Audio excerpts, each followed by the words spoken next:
Карацей, прыехалі мы ў Богданова, але як бы гэта мягчэй сказаць, в Богданова зусім не ў той частцы Беларусі. Улічваючы тое, што мы патрацілі на гэта ўжо 2 гадзіны сённяшняга часу, то даскакаць да Гродзенскай часткі Беларусі, в то самае Богданова, якой нам трэба, мы ўсё ж такі сёння зробім гэта. Толькі не застраць бы тут дзе-небудзь наваколле сярод гэтых багнаў. Богданова на Віцебшчыне і Богданова на Гродзеншчыне – гэта 2 зусім не аднолькавых віда Богданова. Разворачваемся. Калісьці гэта павінна было здарыцца. За часы бясконцых вандровак Радыё Марыя мы ні разу не наблыталі маршрут. Але сёння нешта пайшло не так. У госці да ксяндза Андрэя Яркаўца мы выехалі раніцай, а прыехалі ўвечары. Гэта быў доўгі і дзіўны дзень. Але я нават рада, што атрымалася менавіта так. Я уважліва слухаю Радыё Марыя, і на днях нашы радыёслухачы весь вечар прысвяцілі ксяндзу Андрэю з нагоды яго 50-годдзя. Ксяндз Андрэй, гэта вы, я так разумею? Конечно. 20 лютага. 50 год – гэта яшчэ вельмі малады чалавек, але ўжо з правам падвадзіць пэўныя вынікі. Ну, я прапаную вось сёння гэтым заняцца. Ну, па-першае, я себе так апрэдзеліла, вызначыла схему, па якой я сёння хочу з вами паразмаўляць. Праграма «Голас паклікання» яна звычайна складаецца з, ну, прынамсі 4 пытанняў.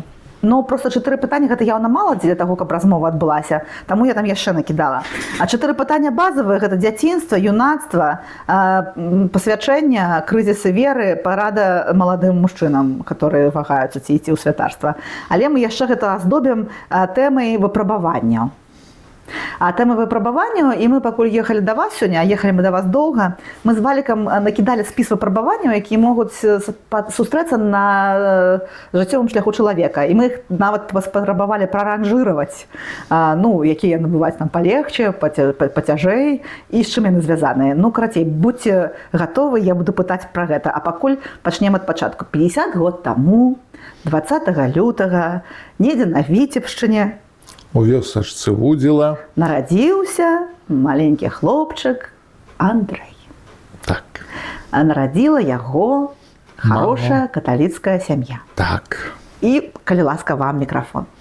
У гэтай сям'і мама Лёля з поўным іменем Лякадзе і тата Францішак, якія далі мне гэтае прыгожае імя ад апостала Андрэя. У Андрэю ёсць шмат імён, якія прыналежу да канкрэтных святых.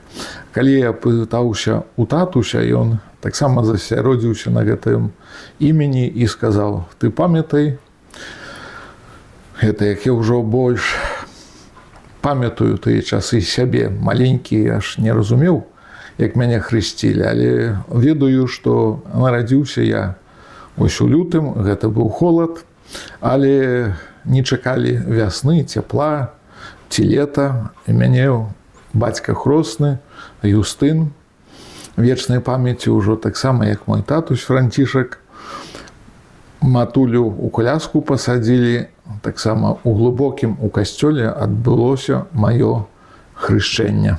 Бо наш касцёл у Вудзіле на той час быў зачынены, быў зернескладам. І вось, калі татусь мне распавядаў, бо я быў зацікаўлены, як адбываўся гэты хрост у патаемных умовах у касцёле ў глыбокім. Вось ён тады мне распавёў, што, ведаеш, не крыўдуй на мяне, але з мамай, як мы выбіралі гэта імя, мы разумелі, што у апостала Андрэя крыж, як і ў іншых. Апосталу была свая місія, але памятаю, што ў жыцці тваім будзе шмат розных выпрабаванняў, і поэтому ён в пэўным сэнсе мяне наперад запэўніў тым, што жыццёвы шлях не будзе лёгкім.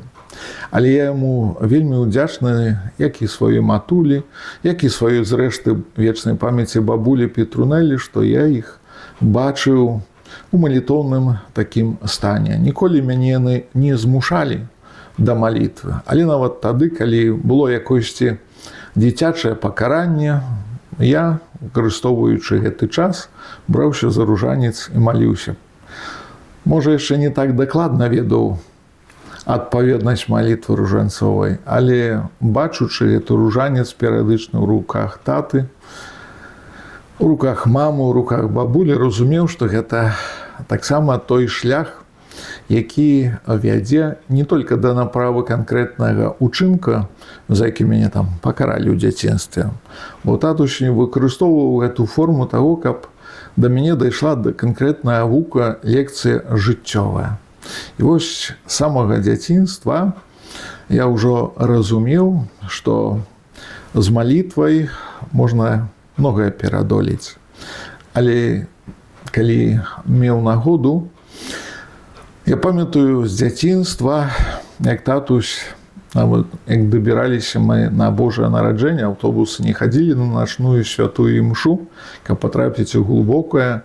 Мы ішлі, я яшчэ быў маленькі, і кавалак дарогі 15 кіламетраў трэба было пераадолець. Ён мяне час ад часу браў, садзіў на плечы, каб лягчэй мне было ў гэтым накірунку касцёла дабрацца. І поэтому тое, што набажэнствы тады яшчэ больш мелі працяглы час у касцёле, за кожным разам ён мне шаптаў на вуха: ты маліся, разумееш да канца, не разумееш, але ты маліся. Вось таксама мама, якая спадарожнічала на маім жыццёвым шляху паклікання, яна заўсёды мне не казала, кім ты будзеш, не задавала шмат пытанняў. І калі толькі паявілася добрая нагода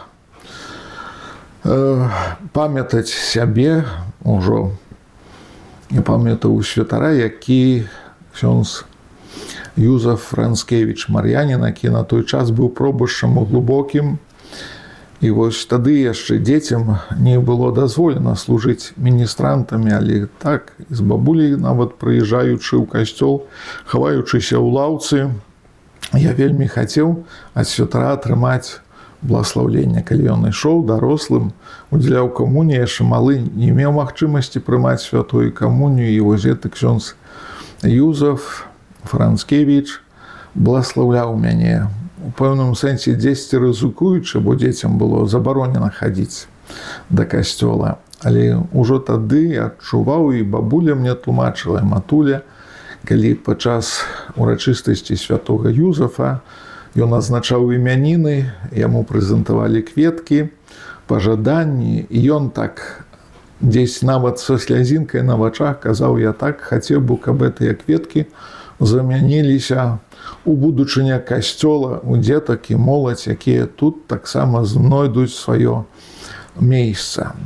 І маліўся таксама, каб на яго месца прыйшлі і будучым служылі святары.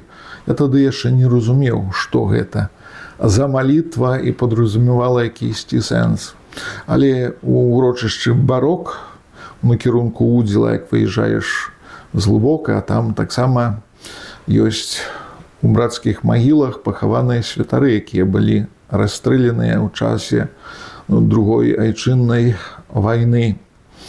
І вось тыя тэрыторыі, тыя святары, якія пахаваныя пры касцёле ў Удзіле, гэта таксама я цікавіўся гісторыяй. Потым уже як стаў міністрантам спачатку у глыбокім, матуля мне пашыла комжу таго ўзроста, які ўжо меў, каб мог служыць. Як толькі адчыніўся касцёл у Удзіле, я забраў комжу з глыбока і пачаў служыць міністрантам у Удзіле. Але я памятаю, калі доўга мы чакалі на прыпынку аўтобус, а прыпынак быў насупраць касцёла, людзі падыходзілі да тых святароў, якія пахаваны пры касцёле.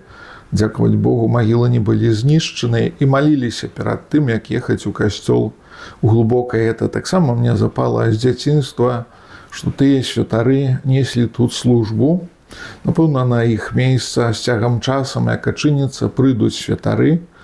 І вось прыйшоў у наш касцёл потым ксёндз пралат Юзаф Булька, які стаяў у вытокаў адраджэння рэстаўрацыі касцёла. Пасля таго, як ён быў зачынены часткова, патрабавалася ўзнаўленне не толькі знешняга фасаду, унутранага ўбранства касцёла, але таксама і яго запал да прыгажосці, які ён уліваў у сэрцы вернікаў і садзіў эту прыгажосць навокал святыні. І вось ён нас тады збіраў. І поэтому, калі вы ўжо бралі інтэрв'ю не раз у святароў, вы ведаеце, што з Глыбочыны ад нас, ад ксяндза прэлата Булькай, не адно пакліканне ёсць, правда? Я ведаю пра гэта так. Вось я адзін з тых, который цяпер далучаецца да той плеяды святароў, у якога амаль штосьці ёсць падобнае, але кожны свой выбар здзейсняў у сваім часе. Ксёндз брал ад нас захвочыўшы міністрантамі, вазіў нас па парафіях, якія абслугоўваў не толькі Мосар, але і паблізкія, некалькі раёнаў абслугоўваў. І заўсёды нас так гарнуў да таго, што служба пры алтары – гэта таксама прыцягненне да сэрца міласэрнага Езуса, які будзе вас па жыцці суправаджаць. І ў пэўным сэнсе даваў нам такое натхненне. Вы бачыце, які ўзрост ёсць нашых святароў, якія служаць, а якая будзе будучыня. І ў пэўным сэнсе ён тады нас заклікаў, каб мы маліліся аб пакліканні да службы Божай. І мы збіраліся ўжо пасля святой імшы ў адвольным часе, дамаўляліся з сястрой Валяй, якая эўхарыстка вечнай памяці была ў нас пры парафіі. Яна нам, між іншымі, не толькі калі мы гулялі там вольбол, на прыкасцёльнай тэрыторыі, дзе ўжо была пастаўлена сетка, але вечарамі о 9 гадзіне, асабліва летам, збіраліся і маліліся. І поэтому не толькі святары ад нас там пайшлі, атрымалі і раскрылі сваё пакліканне, але ёсць і сёстры законныя, між іншым, эўхарысткі, якія таксама нясуць служэнне ў нашай сінявукай Беларусі. Вы так распавядаеце, як нібыта бы маслам пішаце холст, карціну прыгожую, і адразу ўяўляюць у сябе такія маленькія хлопчыкі ў сутанах. Былі такія І моманты. праз сутаны прабіваюцца анёльскія крылы. Не зусім. Не было так? Мелі магчымасць ужо тады з ксяндзом канонікам Алексеем Рамунчуком, атрымаўшы праз просьбу ксяндза прэлата Юзефа Булькі, яшчэ напрыканцы школы, будучы міністрантамі, чаму і згадалі, сутаны не чорныя былі, а колеру амаль кардынальскага. І святары, якія прыязджалі на рэкалекцыі, з нас тады жартавалі. Але мелі мы права тады дазвол удзяляць, дапамагаць ксяндзу прэлату Бульку святую камунію і, між іншым, насіць яе таксама да хворых у шпіталь мясцовы. Ён іх спавядаў як святар, а мы ўжо перад святой імшой заносілі ім таксама святую камунію. Ужо таксама дзесьці было нас яшчэ большае набліжэнне да службы святарскай, бачучы неабходнасць у паслузе. Што для маленькага хлопчыка словы сэрца Езуса, мука Езуса? Няўжо было ўсё панятна? У нас быў, між іншым, алтарык у доме бацькоўскім. Я думала, там в этом касцёле свой дзіцячы, міністранскі. Не, у бацькоўскім доме, нават у тыя часы, як ішоў у школе, у нас пыталіся, сколько у вас іконак ёсць у доме. Я не толькі на сценах, што віселі абразы, пералічыў, накуць, як мы называлі, дзе ось гэты алтарык, стол, перад якім і на стале нават стаялі фігуркі, падсвечнікі, крыжык, але тады па цэнтру стаяў абраз сэрца Езуса. І вось гэтае сэрца, як мы добра ведаем, абраз сэрца Езуса спавітавае было чым? Цярнёвай каронай. Але з гэтай цярнёвай кароны таксама зверху сэрца быў крыжык і промні любові і міласэрнасці Божай. Тады што з самага пачатку у нас не было абраза Езуса міласэрна, але праз культ сэрца Езуса набажэнства, бо татусь вельмі любіў маліцца перад гэтым абразом. І зрэшта, калі мы з ім так, між іншым, размаўлялі, як я ўжо быў клерыкам, дыяканам, далёка ў вечнасць мы не заглядалі, але татусь папярэджваў, бо я так жартаваў, на памятнік, што б тады б татусь хацеў размесціць. Ён кажа, ведаеш што, абраз сэрца Езуса. Бо памру я, невядома якім узросце, напэўна, ўжо буду старым. Ну, на той момант ён меў 69 гадоў. Але сэрца Езуса мне гэты блізкі абраз. Поэтому молитва татусю перед образом сердца Иисуса дзесьці паўплывала на культ, что я доверял, раз тата так молится шчыра перед этим образом сердца Иисуса. Мама таксама молилась, я часто татуся узгадываю, але у мамы... Я хотела удакладніць, вы так шмат сказали разоў слова татусь, а мама значна менш. Чаму Хочу так? поэтому звернуть цяпер увагу на тое, что у нас, кроме тых абразоў, які ёсць у хаце, у пачатку 90-х, от перад тым, як ісці ў семінару ў 92-м годзе, былі місіі ў парафіі, якія праводзілі айцы-рэдэмтарысты, захвочвалі, каб на вуліцах нашай вёскі ў Будзіла былі ці на скрыжаванні дарог, ці дзе няма скрыжавання дарог, але быў крыж на кожнай вуліцы. І татусь тады пастанавіў, можа, пры нашым бы доме паставіць крыж. На той момант паставілі напрыканцы місіі, бо это было некалькі дзён, і прыйшлося ў хуткіх такіх умовах зрабіць крыж, татусь на сталярцы дамовіўся, знайшлі фігурку, хоць невялічку, але замацавалі, і айцы, рэдэмтарысты асвячалі гэты крыж пры нашым доме, маім бацькоўскім доме. І чаму хачу цяпер звярнуць увагу на матулю, бо матуля з маім братам Казімірам самага 1980 года, бо між намі 5 гадоў розніцы, на 5 гадоў ён малодшы, фактычна мусіла быць дома, бо ён амаль самага дзяцінства прыкаваны быў да інваліднай коляскі. Поэтому мама таксама са мной ездзіла ў касцёл, таксама я бачыў яе вельмі многа маляшчыся, бо ў нас зверху на куце яшчэ над ніжэй абраз быў сэрца Езуса, іншыя абразы Маці Божай Астрабрамскай, сэрца Марыі таксама быў абраз, але стаяла фігурка старадаўняя Маці Божая, і яна, як мама, мела асаблівы таксама культ да Маці Божай. І вось яна паўплывала на мяне па-мацярынску, стаў пункту гледжання на маю духоўнасць, што вось гэта малітва ружанцовая, у якую развіваў таксама ахвотна татусь, давала ёй сілы і ўпэўненасці служыць майму брату. Бо пасля школы я ў семінарыю, татусь, калі жыў, ён ёй дапамагаў, але брат таксама рос і патрабаваў дапамогі. Я цешуся, што я на дзень сённяшні маю маму ва ўзросце 80 гадоў, якая не перастае, незалежна ад гэтага узросту, і зразумела, што ў 80 год столькі сіл няма дастатковых, але на да апошняга сказала, я прысвяціла сваё жыццё брату Казіміру і нікаму не аддаў ні ў які дом інвалідаў, пакуль я жыва да апошняга поддуха. Поэтому я яе не магу не ўзгадаць. Для мяне яна сапраўды цудоўная матуля, якая мяне адпусціла ў шлях святарскі. Татусь разумеў, што увесь цяжар на іх. Мяне сям'і не будзе, але на мяне абое бласлаўленне. І калі былі вось пасвячанні святарскія, які ўдзеляў нам разам з ксёндзам канонікам Алексеем Рамончуком ксёндз кардынал Казімір Свёнтак, вось яны тады прысутнічалі на гэтых пасвячаннях у мінскай архікатедры.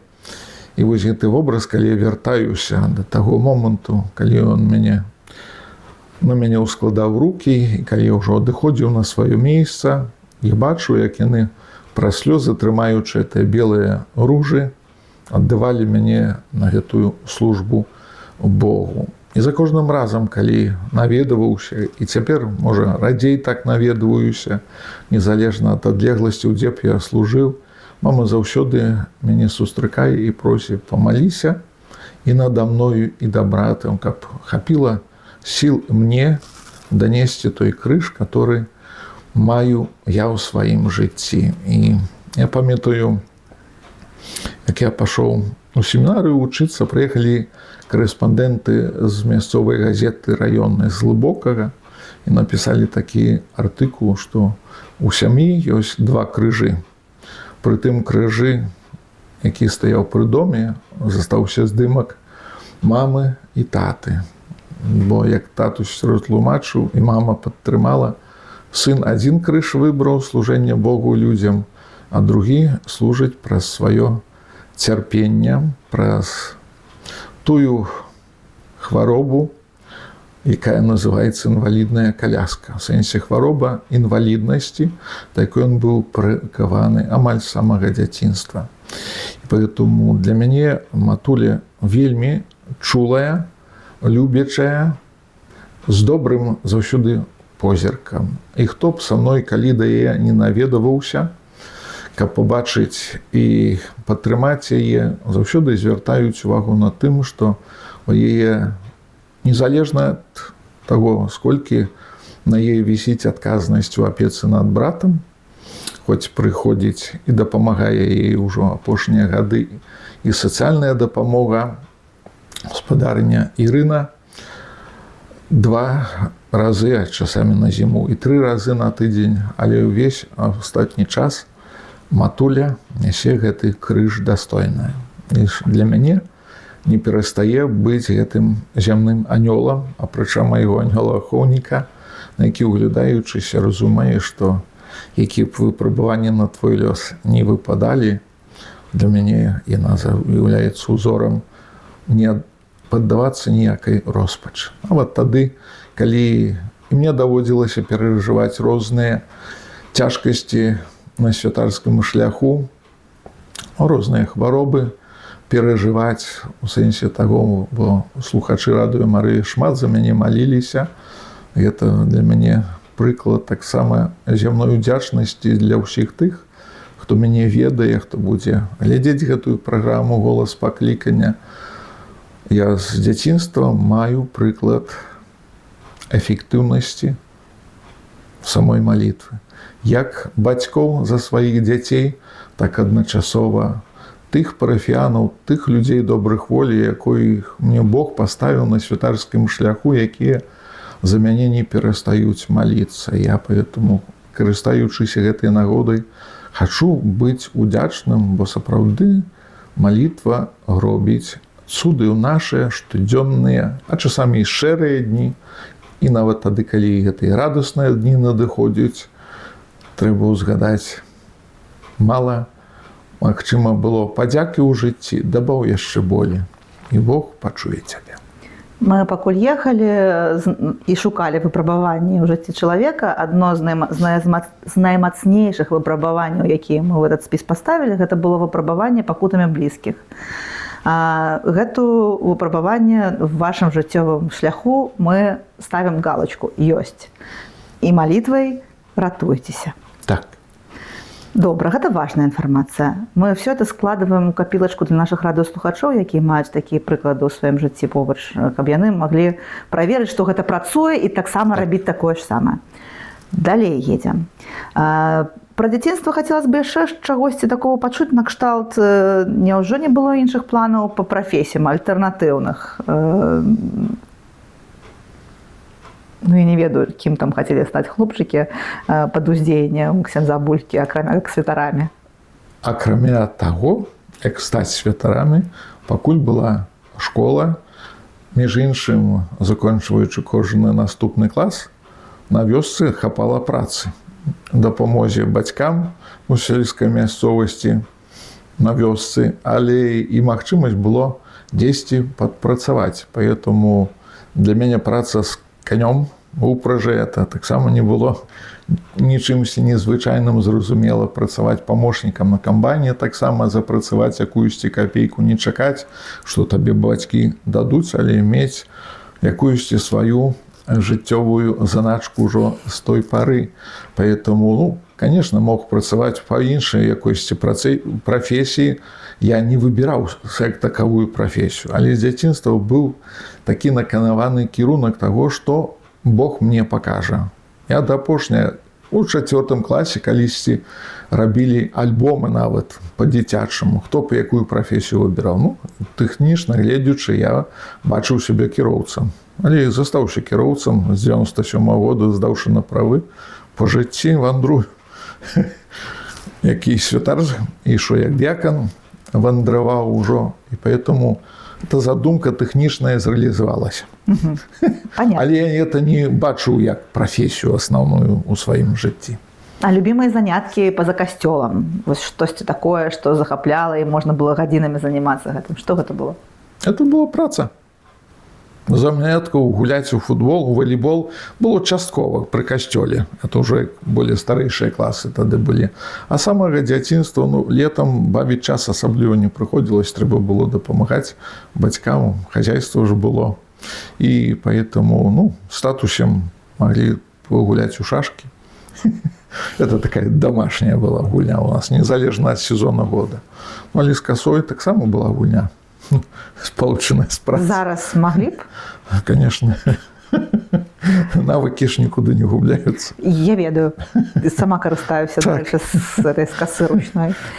Паміж школай і семінарыяй што было? Пасля школы адразу. Адразу нічога не было? Быў выбар. Перад намі ўжо пайшлі ў семінарыю. І мы чакалі таго часу скончыць школу, узяць атэстат, падрыхтаваць адначасова документы і завесці ў гродненскую семінарыю вышэйшую. І у вас там цэлая кампанія была? Ці вы ўдвух былі? У траіх. А хто был трэцім? Ксёндз Андрэй Сіповіч. Понятно, ясно. Аднакурснік. У нас яшчэ быў Андрэй Драгун з Сварапаева, але ён потым выбраў свой шлях. Дайшоў да святарства, але... Дарэчы, пытанне адразу, паколькі ўжо ўсплыло. Як вы ставіцеся да гэтай сітуацыі, калі чалавек абраў шлях святарства, а потым вырашыў, што не магу? Для гэтага даецца чалавеку заўсёды выбар. Здавалася б, гады святарства, это перспектыва, сколькі табе служэння Бог вызначыць. Але бывае такі момант і на нашым курсе, таксама з пачатку 92-м годзе прыйшло больш 30 чалавек, але, на жаль, амаль палова толькі дайшлі да святарства. А калі гэта адбываецца падчас святарства? Вось ты пачаў і высвеціўся, і пачаў працаваць, служыць, а раптам выпрабаванне номер 2. Каханне і разбітае сэрца пацана. Напэўна, выбраў другое пакліканне. Адначасова. А што вы пра гэта думаеце? Вось, напрыклад... Я не магу нікога асудзіць за гэты выбор. Напэўна, прыйшоў той час, калі роздум дайшоў да таго моманту і выбіраю сваю дарогу, якую убачыў менавіта цяпер, у даны момант свайго жыцця. А у вас? Святарства, кожны, хто вучыцца ў семінарыі, разумее, што святаром астаешся, пакліканне святарскае, хоць можаш змяніць на пакліканне сямейнае нават, але перад Богом намашчаныя далоні пра сакрамент святарства астаецца дзесьці ўнутры таксама адказнасць за гэты выбар, які здзейсніў аднойчы, а потым перапрафіліраваў сябе на іншае пакліканне. А паколькі мы ўжо залезлі ў такую тонкую тэму, а можна я спытаю пра выпрабаванне разбітым сэрцам? Слова пацана, конечно, нехорошо казаць. Разбітым сэрцам, любов'ю, каханнем. Вы такое сустракалі? Не. Не, навошта, да? На што даваць пасыл на тое, каб табе разбілі і ты разбіў сэрца. Вось гэта таксама адказнасць. Трэба разумець у гэтым, даваць шансы. Час быў падумаць. Пасля заканчэння семінарыі мы мелі час яшчэ практыкі дыяканскай, бо да 25 гадоў трэба было яшчэ прайсці эту практыку. Кагосьці дэканат больш кароткі, хто пашоў пасля войска, да прыклад, у семінарыю. Поэтому у нас яшчэ больш часу было роздумам наблізіцца да таго, і сам ксёндз кардынал нам казаў, падчас дыяканскай практыкі апрэдзеліцеся, ці гэта ваш шлях. Бо гэта такое складанае разважанне. Уявіць сабе ўсё тое, што там на той іншай чашы гэтай вагі, гэтых весоў знаходзіцца, все тое добрае, што дае людзям пакліканне сямейнага жыцця, і проста выракчыся яго, гэта складаны выбар. Але на другой шалі аддаць зноў жа усе свой магчымы патэнцыял жыццёвы таму, што адказнасці яшчэ больш. Это страшна высокая адказнасць, вялікая. Так. І таму выбар страшны, ну, на мой Выбор- чалавечы звычайны Так, погляд. так. І поэтому падчас гэтага выбору, чаму я здзейсніваў акцэнтную увагу, што татусь ніколі не казаў: ты ідзі ў семінарыю. Мама не казала: ты ідзі ў семінарыю. Калі я сказаў, куды я іду, што я ўжо іду ў семінарыю, хаця яны разумелі, калі ўжо ўдзяляў святую камунію ў касцёле, то, напэўна, цябе ёсць цяга не проста. Ты удзяляеш штосьці. Была ўжо свядомасць нават у міністранта, што ты удзяляеш самога Езуса Хрыста. І ў гэтым служэнні было бачылася, што сямейнае пакліканне, за якое я таксама удзячны бацькам, бо каб іх не было, мяне б не было на свеце. Поэтому я шаную сямейнае пакліканне і поэтому нікога не ўсуджаю ніякім чынам. Той, хто выбірае пакліканне сямейнае, нават перад стоячы на гэтым шляху ўжо святарскага жыцця, трэба несці тады ўжо адказнасць у сям'і і зрэалізавацца як бацька для сям'і. Але айцоўства духоўнае гэта таксама не меншая практыка. Дзякуй за тое, што не прагналі меня з эфіру пасля гэтых пытанняў, і тады вернемся ў бяспечнае рэчышча. Вы прыйшлі да мамы з татам, которые не прапаноўвалі вам стаць святаром, і сказалі: я буду святаром. І яны мяне благословілі са словамі: заставайся перш за ўсё добрым чалавекам.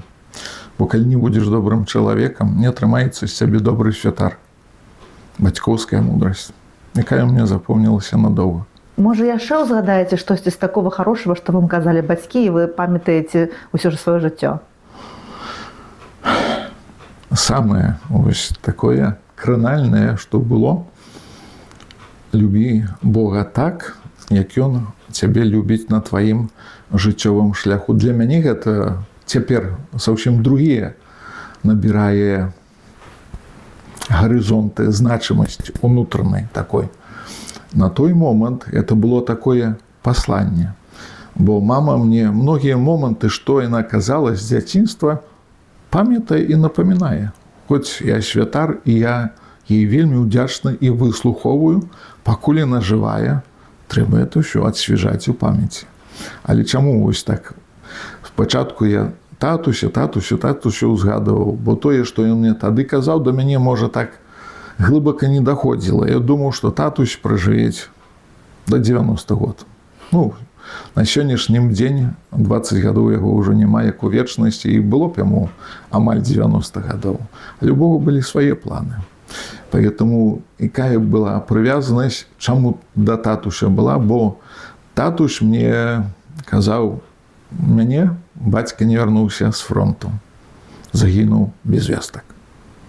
І поэтому ён выхоўваўся толькі са сваёй матуляй, а маёй бабуляй.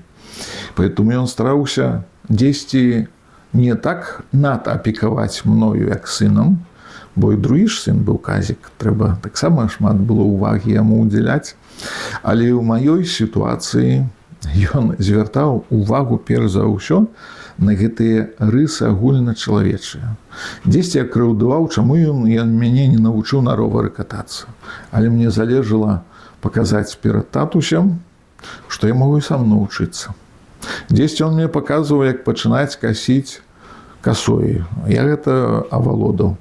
Але як тачыць касу, пакуль сам не парэзаў палец, не пераканаўся, як так упэўнена атрымоўваецца ў татуся, который лепш вастрыў касу, чым я. Таксама і на матацыкл. У нас не было у татуся матацыкла, але калі ў мяне з'явілася магчымасць набыць за запрацаваныя грошы, дзесьці бацькі дапамаглі, што матацыклы. І што напрыканцы школы я таксама вучыўся сам, але хацеў таксама перад бацькамі паказаць, што я штосьці умею. Поэтому справы тэхнічныя гэта адно, але справа умеласці таго, што мне бацькі залажылі: будзь адказны за свае дзеянні у сэнсе духоўным. Бо тое, што яны бачылі, вось гэта прыцягненне да касцёла, як я з ахвотай ездзіў на сустрэчу з Янам Павлом II, вяртаўся, уражанне распавядаў яшчэ ў Чэнстахове, як ён у пачатку 90-х гадоў быў. Яны так жартавалі між сабою. Ну, глядзі, перад табой скора станеце выбар жыццёвы.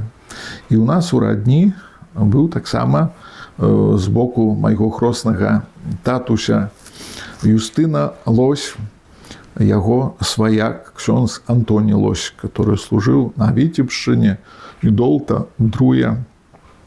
Між іншым, ён прыязджаў сюды да нас наведаваў. Ён ніякім чынам не падпіхаў мяне да таго, што ідзі стань мар'янін, як я. Мне только прывозіў літаратуру. Тады я ішоў польскую мову, ведаў паколькі, пастолькі, але ён мне прывозіў, падкладаў гэту літаратуру, звярні увагу, пачытай і так далей. Была і кніжка аб наследаванні Хрыста, пані навучы нас маліцца. Я на гэта так і паглыбляў сваё веданне мовы польскай, што спатрэбілася падчас вучобы ў семінарыі гродненскай, бо большасць выкладчыкаў было з Польшы у нас, прафесароў. Але і калі мы чыталі чытанні, псальмы у касцёле, тады яны таксама яшчэ былі па-польску. Не было яшчэ такіх перакладаў на беларускую мову, што звярнулі ўвагу нават і настаўнікі ў школе.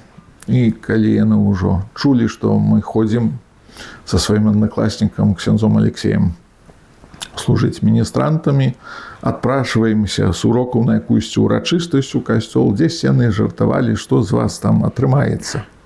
Але прыйшоў час, нешта атрымалася. З перспектывы 50 гадоў разбітага сэрца не было, назад дарогі няма. Гэта я разумею, сколькі ёсць наперадзе Богам вызначана, трэба рухацца наперад з крыжом свайго паклікання святарскага.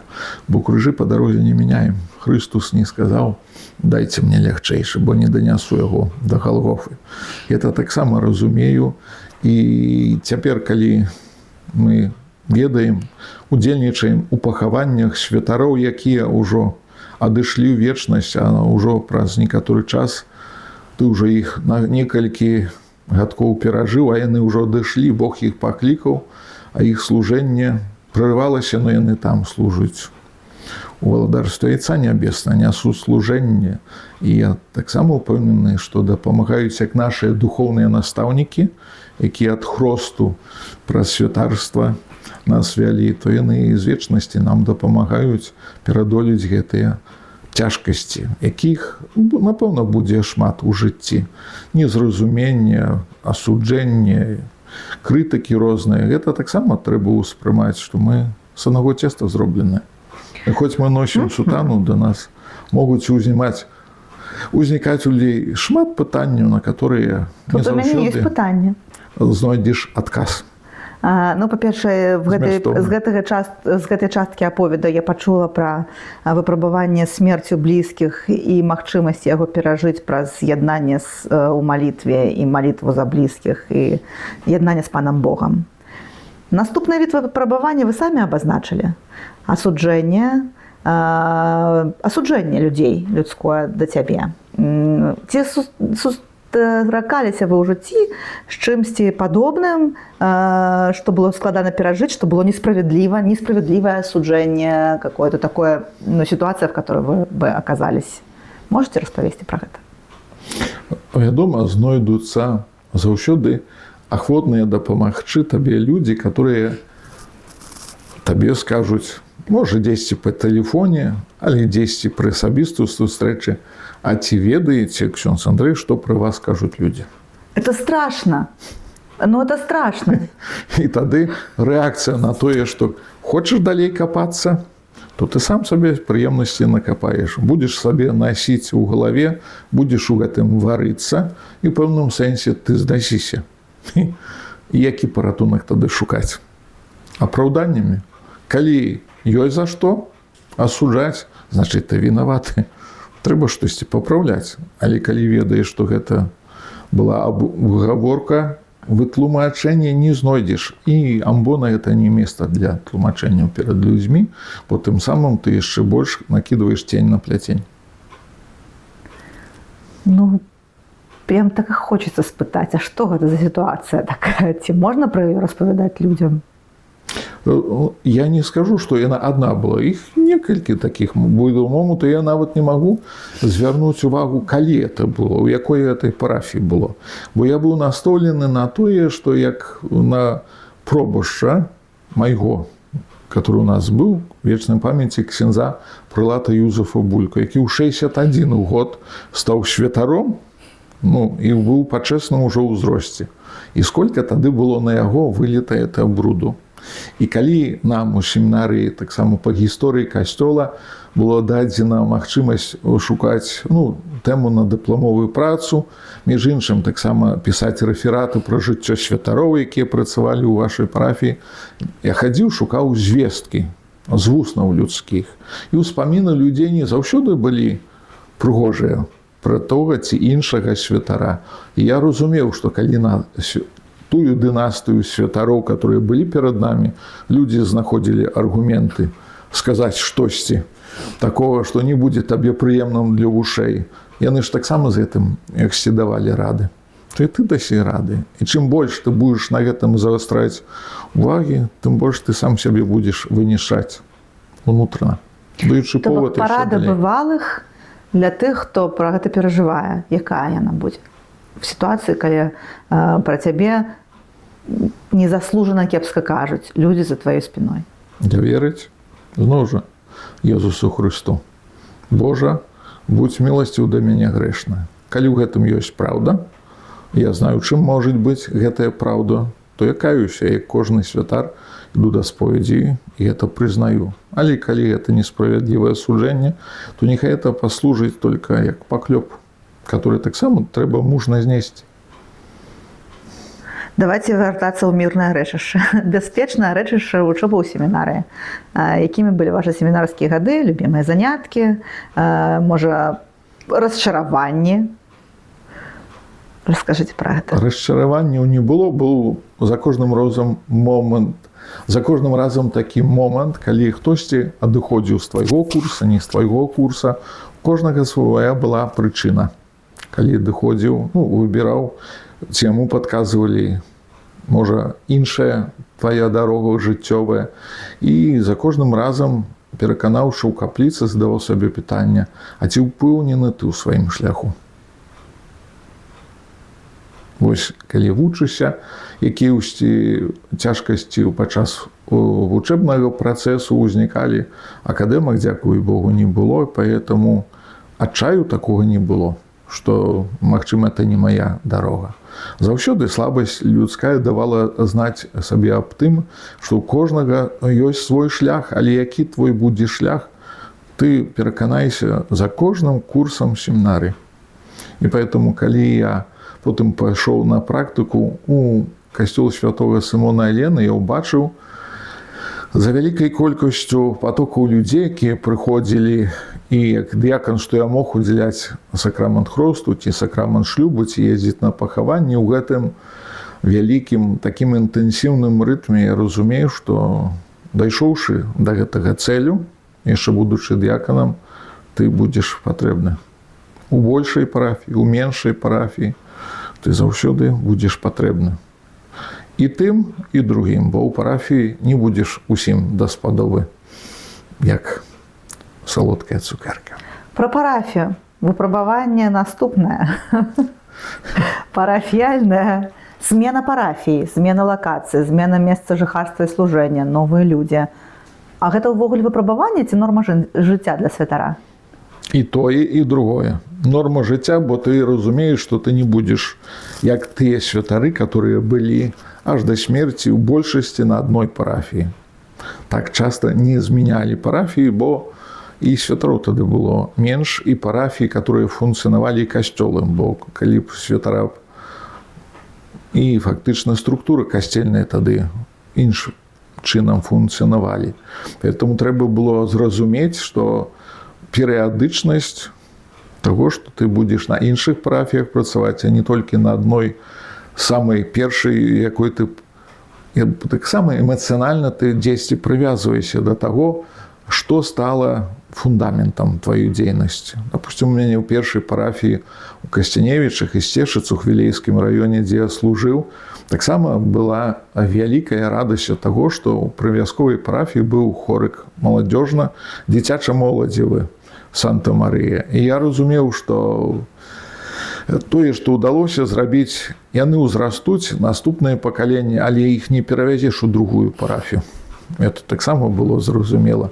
Тое, што ты зрабіў у касцёле, калі касцёла, у душпастарстве, мадэль дзейнасці, можа, яна не прывецца ў наступнай парафіі. Але гэтыя пераезды, гэта зноў жа магчымасць знайсці тых людзей, которые табе дапамогуць. Ты не застанешся сам. І гэта я пераканаўся ў тым, што чалавечы фактар прывязанасці да аднаго месца, ён у пэўным сэнсе гэта твая афяра.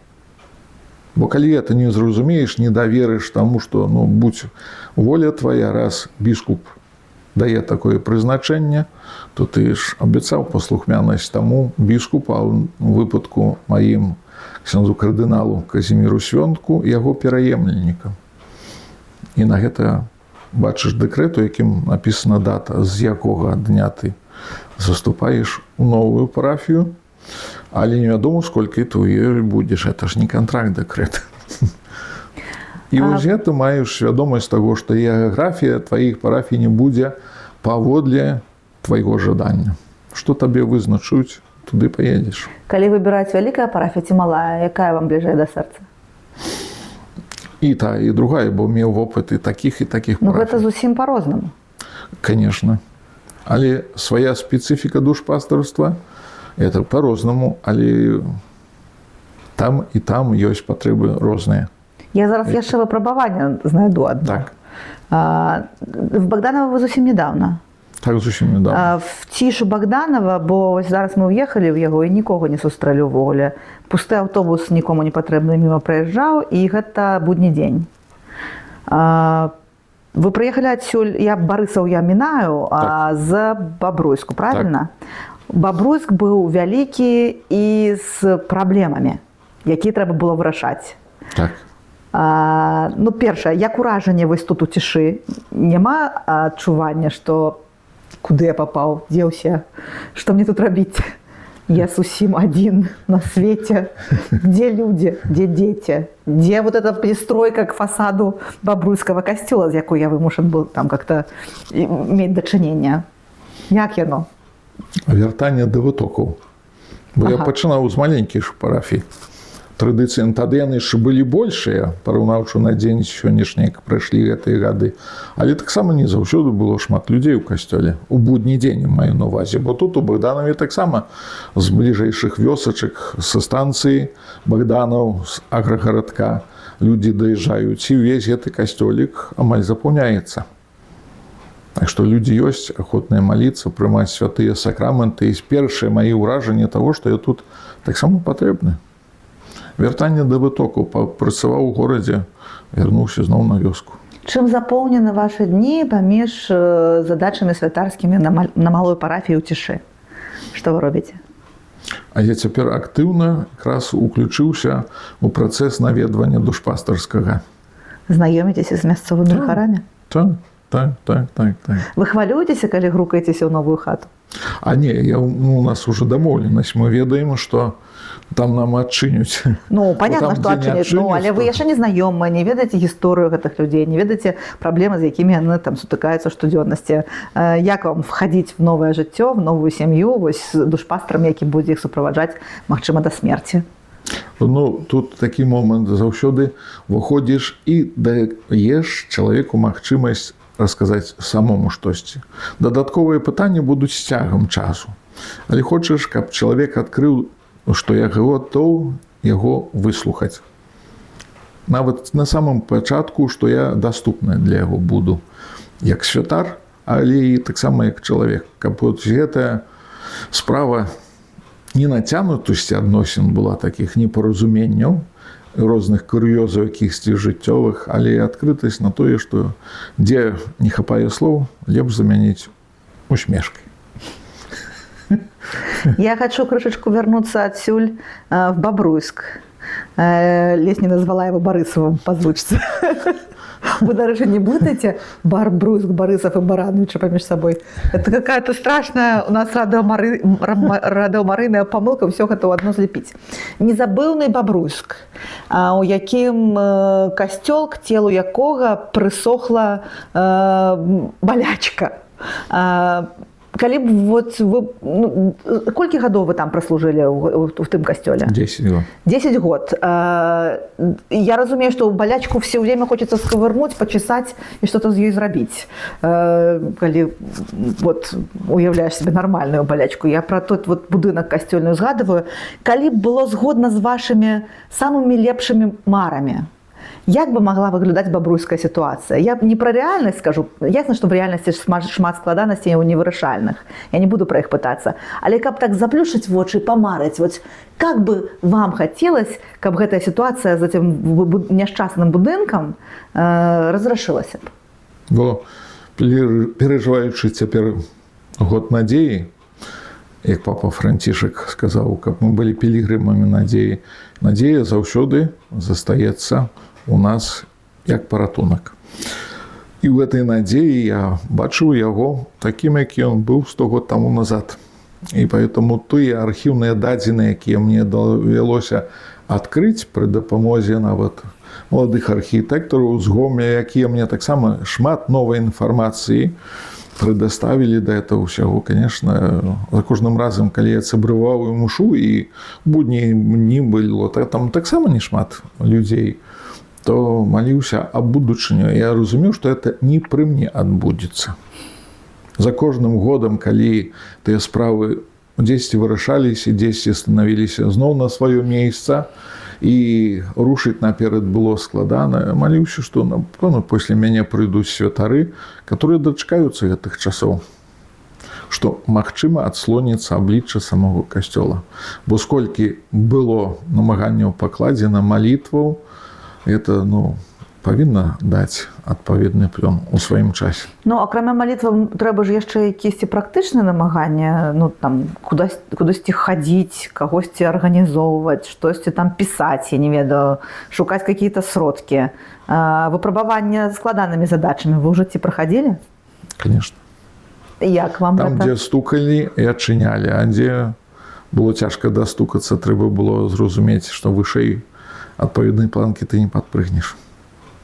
Калі праранжировать складанасці задач, задач по іх такому усиливающемуся градусу, задача со складанымі невырашальнымі пытаннямі тэхнічнымі, вы куды бы ее поставили? На пачатак шкалы ці на конец? Это... Як вырашылася пытанне на той момант, як я яшчэ быў пробашчам, ўсё залежала на перспектыву, што бачыць, бо апошнім этапам таго, што мы атрымалі, гэта была аренда, которая казалася, што будзе на некаторы час, але продолжилася на наступны год, і трэба было разумець, што перамовы, которые вяліся, і адпаведнымі сустрэчамі на вышэйшым узроўні прыязджалі нашыя біскупы, размаўлялі. Я ж, як пробач, не магу дзесьці сам дзейнічаць без благословення наших іерархаў, которые таксама добра разумелі сітуацыю, і дзесьці адбываліся сустрэчы ў нашай мінскай курыі, дзе я только даведаваўся, што на месцы, што мэр у горада, той ці наступны мэр, якія былі бы іх некалькі, змянілася за гэты час, трымалі эту сітуацыю на такім узроўні перамоў, якія вяліся. Але на той момант засталося, што засталося. Конечно, вельмі хочется пожадаць, пакуль мы тут в рамках программы «Голос паклікання», чтобы гэта ситуация неяк разрашылася, и чтобы знайшліся натхнёныя люди, якія могли бы гэтую больку от касцёла отколупать. И каб город Бобруйск, конечно, мог глядзець на прыгажосць и тешыцца з ёю, з такой спрадвечнай. Добра, вернемся ў бяспечнае рэчышча. Пасля семінарыі звычайна выходзіць той дзень, які ты так чакаў, дзень, калі цябе высветят на святара. Вы памятаеце тот свой день? Конечно. Была весна. Расскажите про яго. Расцветалі сады. Падчас прыміцы быў наступны дзень, это быў 29 красавіка, дзень пасвячэння ў мінскай архікатэдры. І самыя моманты былі хвалюючыя ў тым, калі мы з князом Алексеем лежалі крыжам і гучала літанне да ўсіх святых. І вось тут ты разумеў, што вось гэты той момант вырашальны. Кладзеся крыжам не толькі для цырымоніі літургічнай, але і зверху на табе, на тваіх плечах будзе той крыж, які будзе не бачны, але будзе табе напамінаць, што я з табою. Нікуды ты не дзенешся. Мне вельмі цікава вось просто пачуць вось гэтыя думкі, якія адбываюцца ў галовах тых вось мужчын, хлопцаў, якія ляжаць ніцма на падлозе ў касцёле падчас спявання таго, што мы ў хоры там спяваем літанію да святых. Я з хора жа, з катэдральнага. Это мы спяваем, звычайна, там літаніі да ўсіх святых. І кожны раз я гляжу на вось гэта, калі мне там пашчасціла да такого прычыніцца, я думаю, как там зараз в этой голове, что там за тэрабайты, гигабайты информации проскакивают, и якая на гэта информация. Можете приоткрыть хоть какую-нибудь тайну, что там в головах у святароў. И могу сказать только за сябе. Так, мне вось гэтая голова вельмі цікавіць. Могу сказать только за сябе, бо у кожнага, як і казаў святы Ян Павел II, гэта момант сустрэчы дара і таямніцы. Вось тады я той момант першы раз адчуў, што вось гэта крыніца зразумення гэта дару святарства. Ты стаіш у вытокаў, і ўсё перад табою, што у семінарыі вывучыў Торыя, ужо трошкі практыкі адбыў як дыякан, перад табою адкрываюцца прасторы, дзе не будуць толькі сонейка свяціць, але надойдуць хмуры, і будуць грамы, і будуць маланкі, і будуць твае таксама хвіліны, калі вот перад табой пералетаюць розныя геаграфічныя прасторы, я имею в виду, калі казаць візуальна, але ў духоўным плане было палёгка ў тым, што давяраеш Езусу. Езу давяраю табе, вось тады ў маіх думках менавіта былі гэтыя словы. Калі гучалі імёны ўсіх святых падчас літані, я ведаў, што мае прыміцыі саўпадуць з кананізацыяй святой Фаўстыны Кавальскай у Рыме у той дзень адбываліся. Поэтому культ Божай міласэрнасці для мяне побач з ружанцам таксама не быў далёкім. І вось тыя моманты ты паўтраў гэтыя словы, засяроджваючыся на тых, не таго, што подых мяняўся твой. Гэта не цяжка лежаць крыжам, але ўзяць цяжар адказнасці. Вось гэта было, таксама трэба было ўчыніць гэта свядома. А калі ты падымаешся з падлогі і глядзіш на свет ужо новымі вачыма, адчуваецца розніца гэта? Вось я там 10 хвілін таму і вось я новый. А сам момант, калі ты прыходзіш яшчэ да кардынала, который кладзе як біскуп асвячаючы, бо побач быў яшчэ біскуп Кірыл Клімовіч, а з другого боку былі тады на той час нунцый Дамінік, арцыбіскуп Дамінік Грушоўскі. Поэтому я узгадываю той момант у такой урачыстай сысці за мяне сколько моліцца і святароў, і біскупаў на чале з ксяндзом кардыналам. І вось гэты момант, калі яму укладаеш у рукі, а ён намашчае твае далоні святым алеем. Вось гэты момант тады яшчэ мне адкрыў перспектыў, да чаго ты далучаешся. Калі ў твае далоні ўжо будзе прыходзіць і праз твае далоні, якія будзеш працягваць, ласка асвячаючы і сам Хрыстос на алтар. У госты і ў келіху праз віно у найсвяцейшую кроў будзе адбывацца кансакрацыя. От гэта тая боская моц, якой з табой падзяліўся сам Бог у Тройцы Святой адзіны і найвышэйшы святар Езус Христос.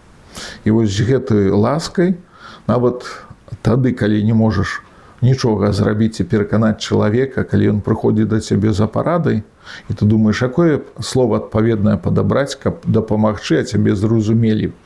Так, нават па-хрысціянску, нават не па-святарству, бо нікога ты не змусіш прыняць сваю параду такую. То застаецца дар гэтай малітвы. І калі я маю цяпер не заўсёды некалькі асобаў у святыні, ўсё равно цэлебруючы імшу, я зноў жа ўспамінаю святого Михала Арханёла, які на фасадзе касцёла тут ёсць. Бо да гэтай пары я служыў у святынях, і моя родная святыня без рана зачацця на свяцейшай Панны Марыі Удзеле, і потым святыню, якіх служыў як святар, былі па тытулу Мацер Божай. Касцяневічы, безрана зачацця Маці Божай, Красные, пасёлак пад Маладэчынам на станцыі Уша, у небаўзяцці Маці Божай, Бабруйску зноў жа, прыгожая, знешне здэфармаваная святыня, але ўнутры на святыні зноў жа застаецца ўжо працяглы час, як толькі яе аддалі з 89-го года, яна таксама па тытулам беззаганнае зачацце Маці Божай. А цяпер маю практыку, успамінаючы таксама, што і з айцом Алексеем мы разам паслужылі ў парафіі спаслання Святога Духа трошкі больш за паўгода, а цяпер у святыні пад тытулам Михала Арханёла. А зноў жа вяртаюся думкай, чаму мне блізкі культ святого Михала Арханёла, бо ў нас старадаўні абраз таксама, між іншым, ёсць у нашым доме, бо дзядуля па лініі татуся, які вось з фронта не вярнуўся, загінуў там, быў Михал. І маё біжмаванае імя Михала Арханёла. Так што яму даверыў. А хто ж як Бог? З гэтымі думкамі я сюды і прыступаў да служэння. Ну так, вам тут добра на касцёле адразу напамін. Напамін. Дзень добрый. Хто ж як Бог? Так, хто ж як Бог? Можна не ўнываць. Так. А вы, дарэчы, тут знайшлі уже себе близких людей, вот как-то, чтобы окопаться тут в Богданово и оточить себе вот с теми, с кем можно поразмаўляць так просто, пройти гарбатки выпить? Яшчэ пакуль што не было надта часу, бо тут пастаянна ў такой дарозе. Але маю магчымасць таксама тут мець сястру Лену, якая апякуецца дзеткамі, якія запрашаюць часу на гарбату, і магу сталавацца, цёплы абед з'есці раз на дзень у іх таксама. Это таксама такая сустрэча для мяне у гэтай парафіі была нагодам зразумець, што трэба і за іх і маліцца, і іх падтрымаць на духу, бо это служэнне, якое тут несецца насупраць святыні, гэта было таксама знакам таго, што ты тут патрэбны. І гэтыя дзеткі, між іншым, буднія дні пасля школы прыходзяць на святую імшу. А значыць, гэта і што? Ёсць перспектыва. Ну так. Ёсць перспектыва. Я хочу еще перебирать выпробования. Мы узгадывали выпробования хворобами. Я ведаю, что вы с этим стукались. Так. Расскажите про гэта. За вас молились? Мы калі чуем інтэнсіўнасць малітваў за святара і разумеем, што штосьці там не тое. Про вас мы такое таксама назіралі. Можете узгадаць гэты час? Хожу, як ёсць. На той момант, што мне заставалася, калі да мяне званілі, тэлефанавалі, які у вас дыягназ, як вас лечуць, і трэба дапамога знайсці адпаведных лекараў. Я заўсёды это ўспрымаў на тое, што чым больш будзе за мяне людзей маліцца, і аб чым ведала праз вашу студыю Радыё Марыя, куды тэлефануюць з усіх куточкаў нашай збіраем цэнтр управлення палётамі. Вось. І менавіта там, падчас асабліва каранавіруса, калі трапіў у шпіталь, былі званкі, на которые мог адказаць. І з того моманту пашло. После каранавіруса пашлі тыя ускладненні, на которые я нават і не думаць не мог, што настолько можа ускладніцца стан майго здароўя, які цяжка было апісаць у той момант, але дзякуючы малітве я мог замярнуцца да сваіх абавязкаў. Хаця ў такія моманты думалася, што я ўжо нікому не патрэбны. Як адчуваць такое, што я нікому не патрэбны і немачны? А я ўзгадваў у тыя моманты, калі я быў так засяроджаны на гэтым паняцці, у чым крыж майго ёсць цярпення. Ось я вяртаўся думкамі, дзе брат без дапамогі мамы не можа сам сябе нават абслужыць усіх нават гігіенічных справах і паесці сам не можа, я ж магу это ўсё учыніць. Это было для мяне носьбітам, і думкамі вяртаўся заўсёды да святого Яна Паўла II, апошнія гады яго пантыфікату, калі ён сваёй постаццю паказваў, у чым ёсць Евангелие цярпення. Это вось быў для мяне прызма таго, што трэба прайсці гэты шлях. І чаму я вярнуўся зноў жа да святого Андрэя Апостала, вось гэты крыж у форме літары X быў перад маімі вачыма. Калі я званіў да святароў сваіх братоў, якія падтрымлівалі свае малітвы, не толькі светскіх вернікаў. Светскія вернікі алярмавалі сваім чынам, як маглі, правда? Але я удзячны таксама тым святарам, якія зразумелі, што я не прыкідаўся. Я не хацеў вызваць гэтым самым выклікаць спачуванне ад людзей, што я такі немашны.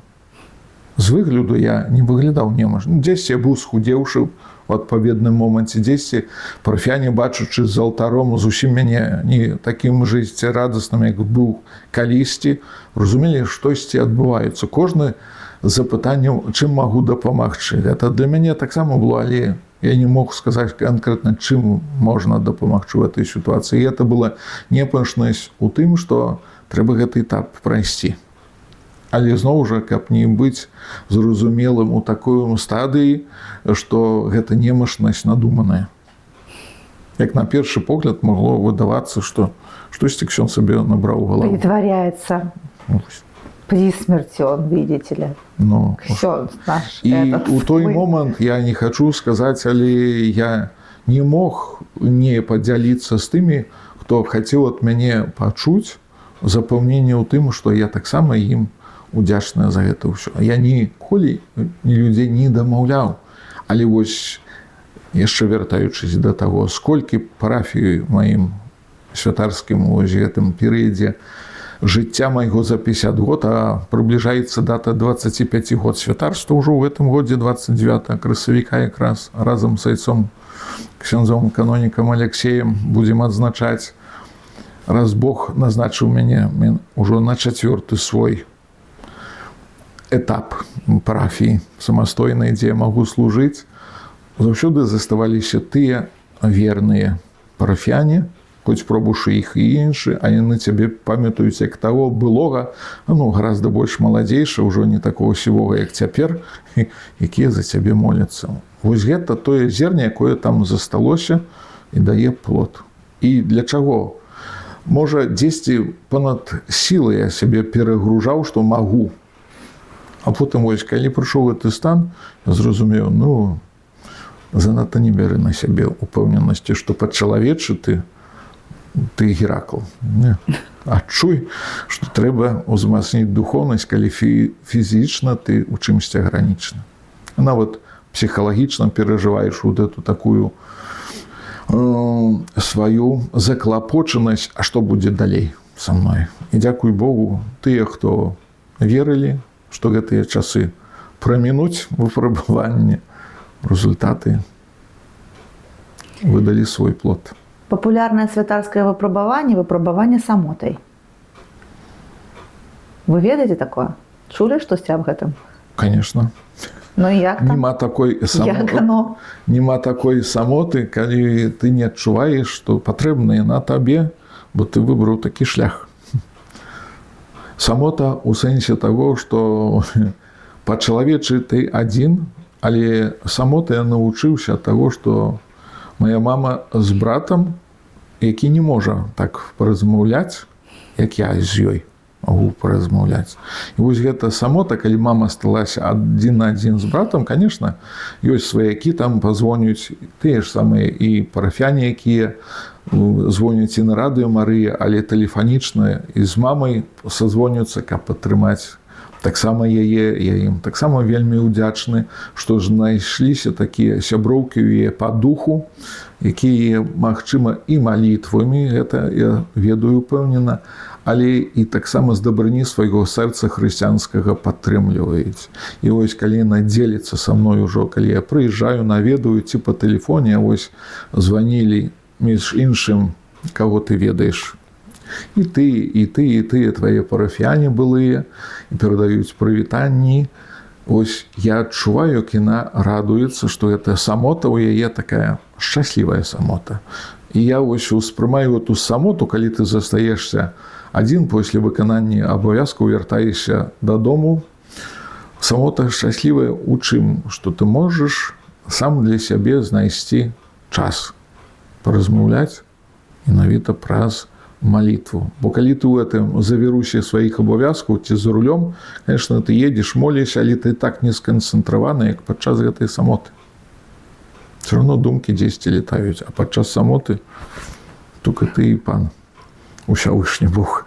І Найсвяцейшая Дзева Маці, бо я сапраўды ў сваім жыцці дасведчыў яе прысутнасці Маці Божай, як каралева апосталаў і маці ўсіх святароў, што яна не раз была і ў момантах такіх складаных дзесьці з рулём падчас некаторых аварый, якія, дзякуй Богу, не пакрыўдзілі жыццё іншых людзей, не патрымаваў я нікога.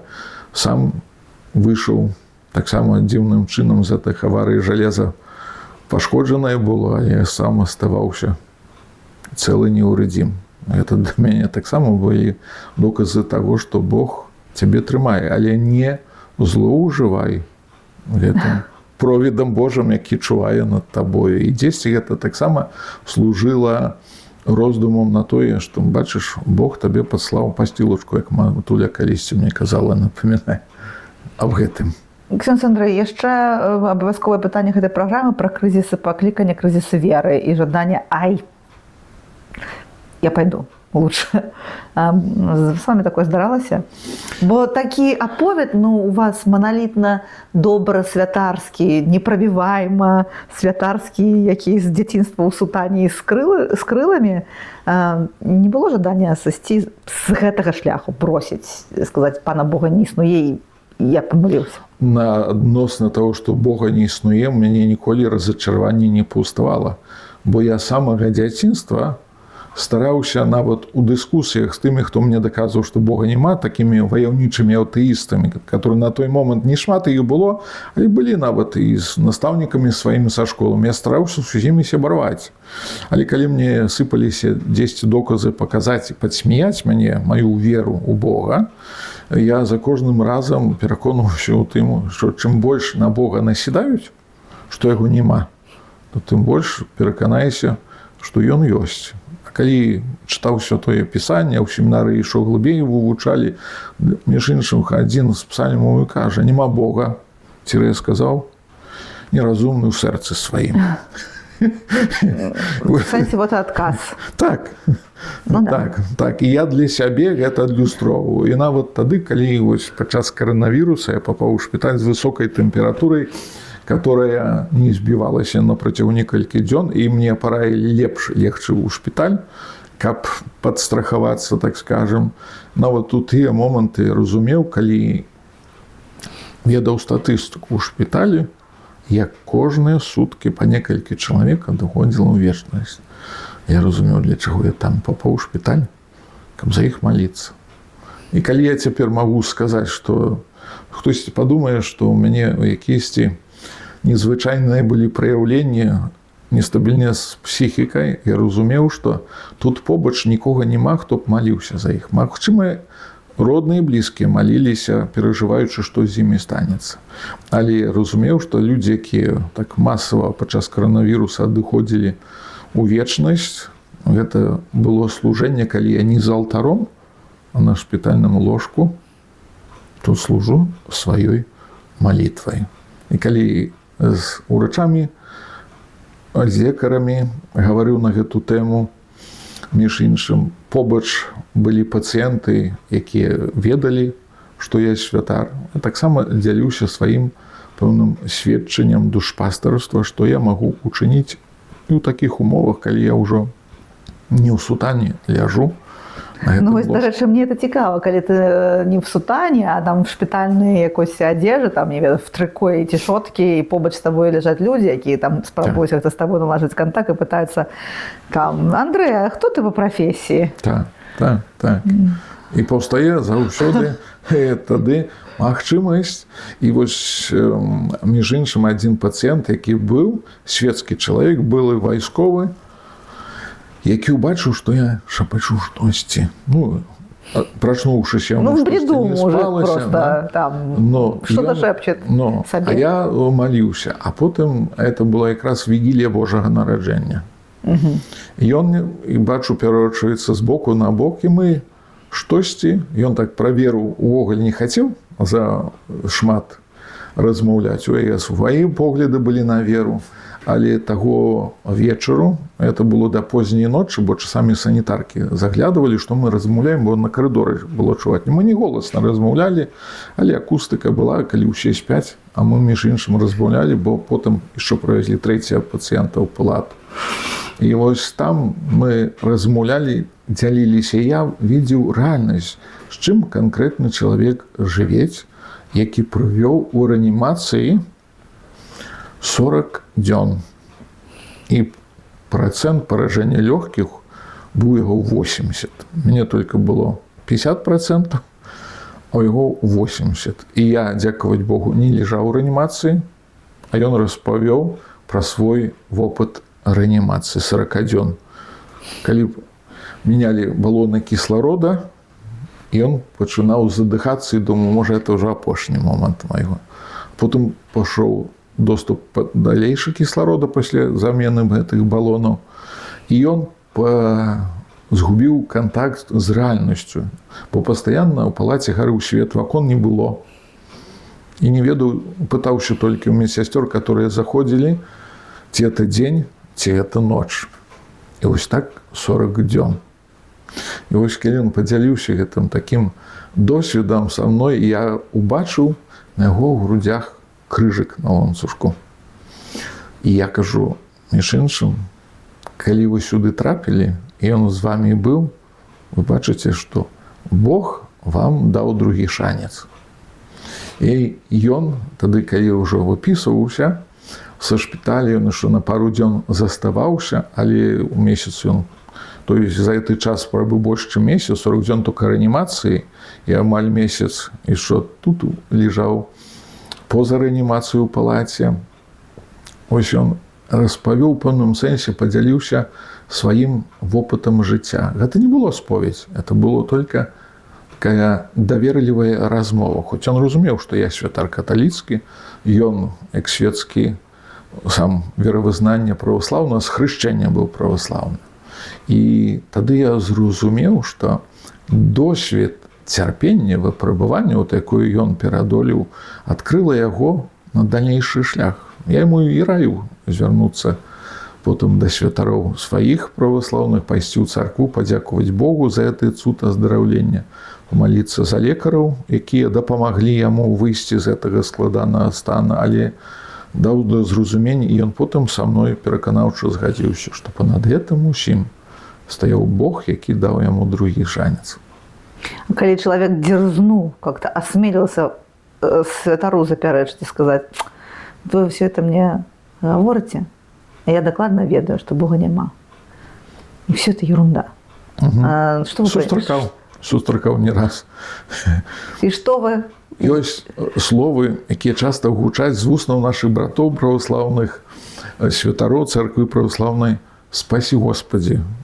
Можа, я так вуснамі не прамаўляў у яго адрес, але захавай, Божа, ад гэтых слоў, которымі ён табе прычыняе крыўду. Я гэта чую, але было, адразу не было такой гвалтоўнай рэакцыі абурыцца на яго, якісьці крыўдныя сказаць слова, што ты такі ці гэткі пры сваіх высновах, якія ты зрабіў.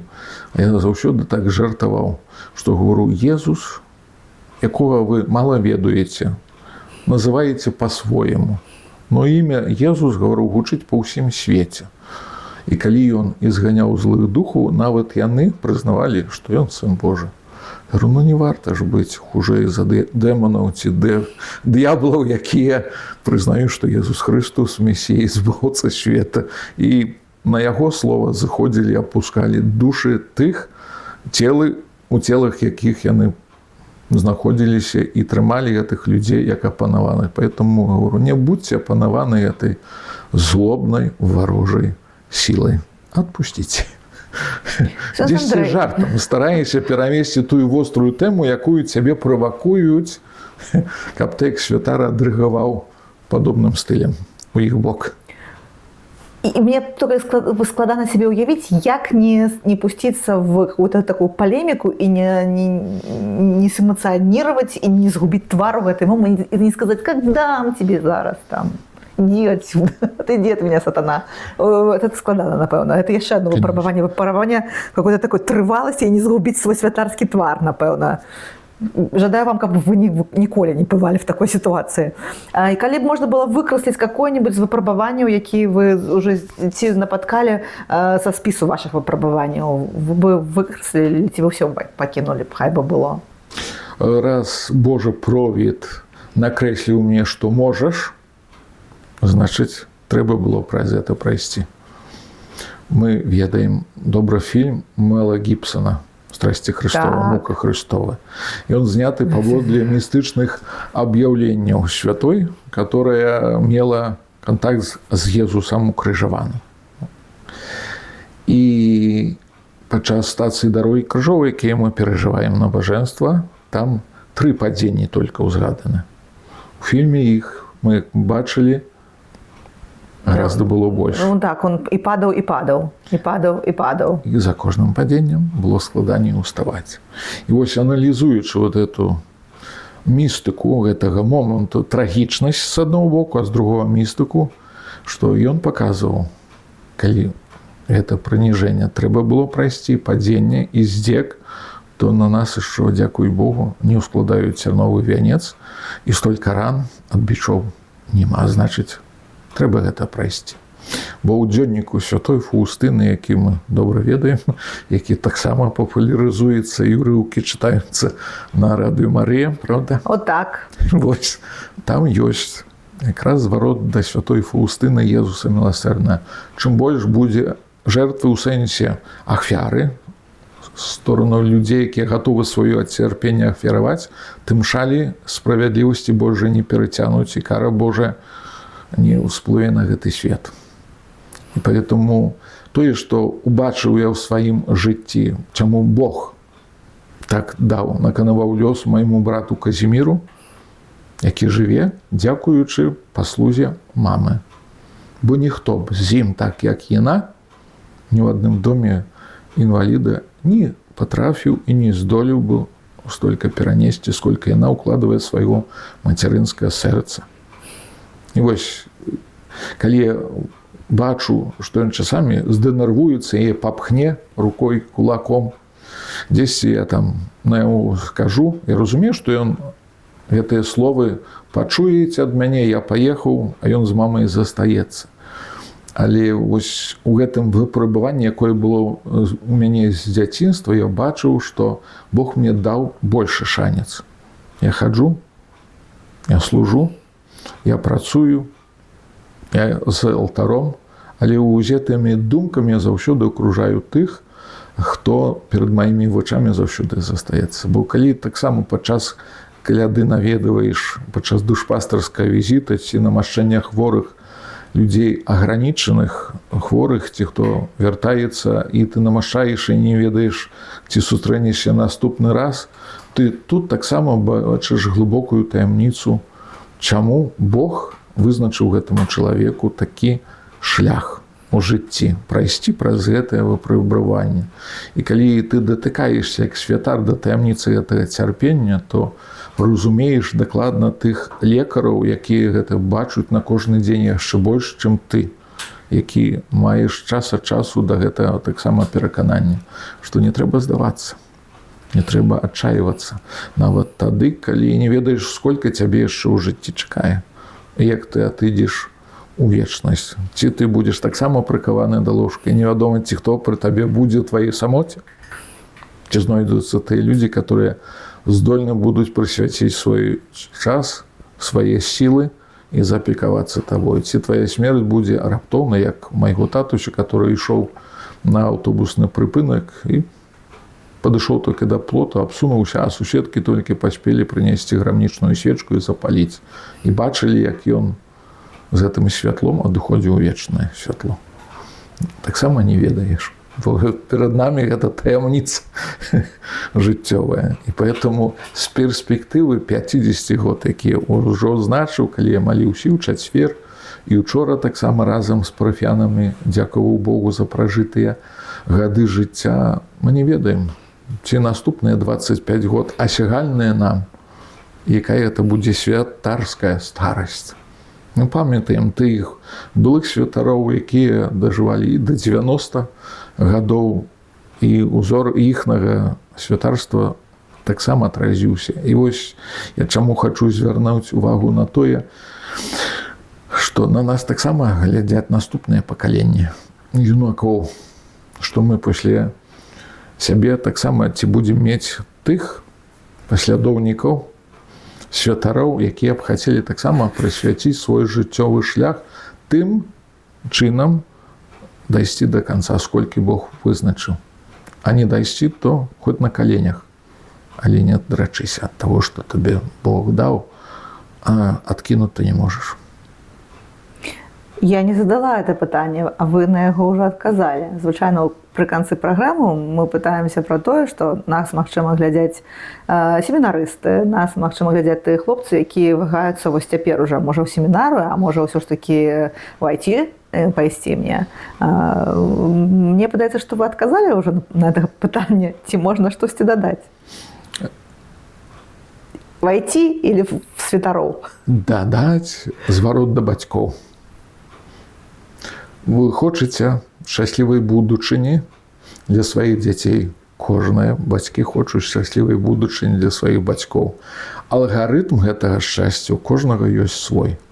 Але хачу вярнуцца думкамі таксама да прыкладаў нашага мітрапаліта Эмерыта Тадэуша, які казаў нам пра прыклад малітвы маці за свайго сына паклікання. Ён нават не ведаў гэтым, што матуля яго малілася за яго. А калі ёсці памяняў, як ішоў у касцёл малітоўнік, узяў мамін і там знайшоў пачаткі свайго паклікання. Хаця ён яшчэ быў студэнтам на політэхе хіба у той час. Вось. І поэтому трэба маліцца бацькам, пачынаць, калі Бог пакліча сына, то адпусціць. Калі вы не хочаце благословіць, то IT і ўсе іншыя прафесіі аж да лётчыкаў ці касманаўтаў. Это таксама магчыма і асягальна ў наш час. Галоўна, каб здароўе пазволіла і маглі ўзяць па апрэдзённых крытэрыях на тую ці іншую прафесію і зрэалізаваць яе. Не заўсёды і гэтыя мары ўдаюцца. Не заўсёды шчасце ці так. Поэтому шырокіх вялікіх гарызонтаў не трэба ставіць, але галоўна ў гэтым выбары, каб было бацькоўскае благословенство. З перспектывы свайго часу я бачыў, што мяне бацькі благословлялі дрыжачай рукой падчас прыміцы. Калі я пры гэтым крыжы, который вось каля нашай хаты стаіць, і працэсія з касцёла з харунгамі чакала, як я маліўся перад гэтым крыжам, а бацькі мяне благословлялі. І калі вяртаюся да этого фільма, который быў, дзякаваць Богу, зарэгістраваны на відэо, тады, як татуся не стала, праз некаторы час я узгадываў гэтыя словы, калі ён, закладаўшы акуляры, чытаў гэтыя словы малітвы бацькоўскай падчас прыміцы для свайго сына. І матуля таксама чытала, але яны благословілі яшчэ раней. Тады, як у касцёле нас развітвалі ў семінарыю, калі мы ішлі, і святарскае было благословенне, а дома былі працягнутыя рукі бацькоў над галавой. І вось гэта пацалунак бацькоўскі у шчаку і ў лоб вытрывай да канца. Вось гэта хіба застанецца да самай глыбокай старасці, калі яна наканавана для мяне. У гэтага я таксама не магу ведаць. Але пасланне было ў такі далёкі час. Не ведаю, сколько дадзена мне ішоў паслужыць, але хацелася б да апошняга не траціць свядомасці, што ты святар навекі, на ўзор Мельхізедека, так як мы спеваем падчас псальму. Дзякуй. І яшчэ я вось, скарыстаючыся магчымасцю, па-за праграмай «Голас паклікання» хочу сказаць, што дзякуючы такім людзям, як ваша мама і ваш брат, напрыклад, я вяртаюся да сумлення. Што вось эта ахвяра, безумоўна, это выпрабаванне і пакута, і цяжар на ўсё жыццё. Яны, конечно, нужны людзям усім астатнім у свеце. Каб вяртацца да сумлення, да нармальнага чалавека, з якіх бы рамак ты не выйшаў і якім бы наглядцом ты не стаў. Вось, таму я шчыра дзякую ім ад усяго сэрца за эту страшную ахвяру для такіх, як я. Дзякую. Это Дзякуй. сапраўды я матулі перадам, бо яна таксама сёння абрадавалася, што едзе Радыё Марыя, якая яна вельмі любіла, слухала, пакуль не сапсаваліся калоначкі. Калоначкі сапсаваліся. Зараз павырашаем па-за эфірам. Поэтому за кожным разам, як ей па тэлефоне пазвоняць, а ведаеш, што зноў жа маліліся, яна кажуць, ну я ўжо разумею, хто моліцца. І памятае тыя моманты. Але я вось для чаго узгадываю зноў жа прыклад Радыё Марыі, у яе ёсць яшчэ магчымасць, я яе падключыў тэлебачанне Тэрвам, дзе на кожны дзень, хоць не можа пайсці ўжо да касцёла кожнага дня, незалежна ад узроста, глядзіць святую імшу з Чэнстаховы, которая цэлебруецца ад абраза Маці Божай Чэнстахоўскай, і моліцца, і маючы ўжо такі ўзрост, што стараецца стаць на калені падчас кансакрацыі, калі адбываецца это праз манітор тэлевізара. І калі я пры сваіх абавязках у нядзелю не магу пабачыць, як адбываецца цэлебрацыя літургіі з Ватыкана, яна ўся таксама гэта можа бачыць. А ведаеце, сколько радасці для яе, і яна кажа, ну, сынок, каб тата ішо пажыў, мы так паглядзелі, мы ж туды ў жыцці ні ў Чэнстахову не попалі, ні ў Рым не попалі. А я, говорю, духовно могу быть с этими местами связаны. И поэтому все эти пилигримки, которые святого Отца Яна Павла II показывают напоминам, як это адбывалось у розных краінах. І нам мне так распавядае, як быццам бы на энцыклапедыю жыцця Яна Павла II чытала. Узгадывае Бенедыкта XVI.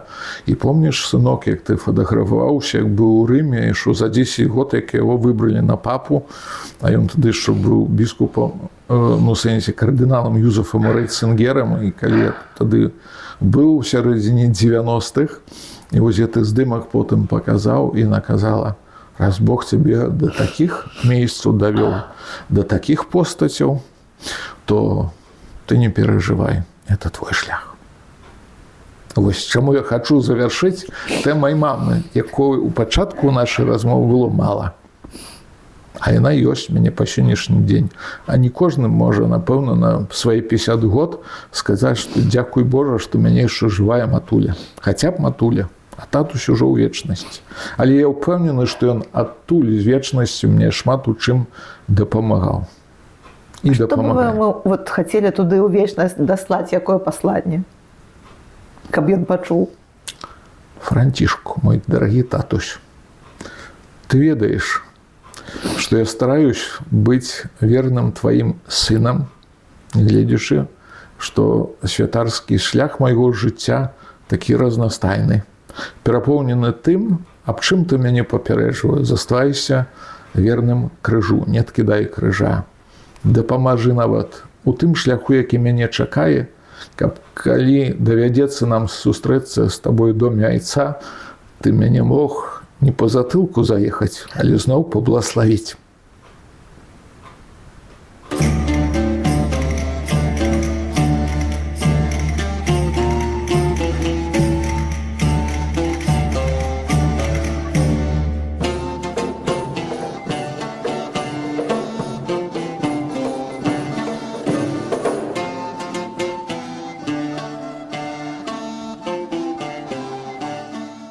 Пакуль вяртаюся дадому, распавяду, сёння у Богданова узгадала эпізод з гісторыі Радыё Марыя.